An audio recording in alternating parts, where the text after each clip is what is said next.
Do you mind talking a little bit about how this running relates to your sobriety and how maybe you came to that point or how they intersected? Absolutely. How does the running is a big piece of my recovery. It's not something I depend on for my recovery. When I say recovery, I mean recovery from alcohol and drug abuse, or addiction rather. Running can't be the answer to my recovery, because I'm gonna get injured, I'm gonna get hurt. The running might not always be there, but it is good therapy. And I find that at these races of ultra long distances, there are many people like me there. So I have many friends in recovery, I have many friends in long running, and then if you want to think of the Venn diagram, I have some really great friends of that place where those two things intersect, and there are tons of people where those two things intersect. It seems as if we talked about the question, what's wrong with you, that you would run 100 miles.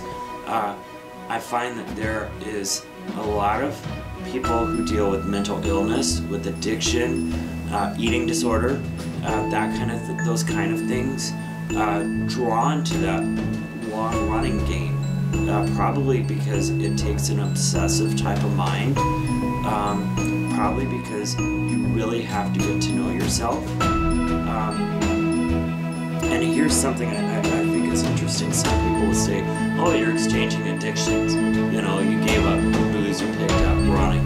I ran through my last drunk, so I can't say that that's true.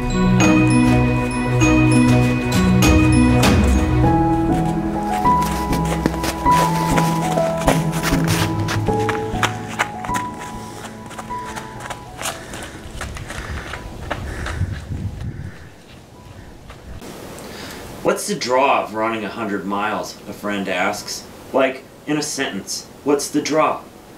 She's right to aim for the short answer. People have things to do. It's so beautiful out there in the middle of the night, I say, even when it's really hurting. Night running is magic. There's something very spiritual about ultras too. I sometimes have this little feeling near the end that I don't want it to end, although I'm happy it's ending. Then there's the people, the community. That's more than one sentence. Camaraderie, curiosity, and spirituality. Oh, and stupidity too, I say. That's definitely in there. That's a list. That's not a sentence. The topic changes.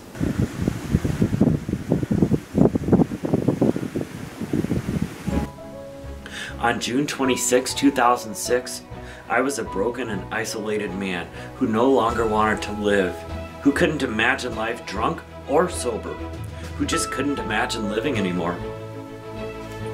In fact, I was putting a gun in my mouth. When I look back at that day, I see myself in jagged fragments, pieces of me scattered around the floor. I knew my addiction was bigger than me, and I knew there had to be something in this universe bigger than it. I reached out to that higher power. I strung one moment to the next, breath by sober breath. And I was miserable without the chemicals. I haven't had a drink or a mind-altering substance since that day.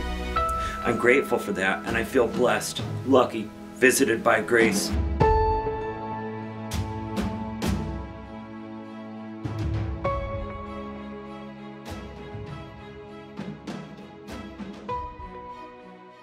I'm putting gaiters on, and gaiters are just one more thing to keep stuff out of my shoes.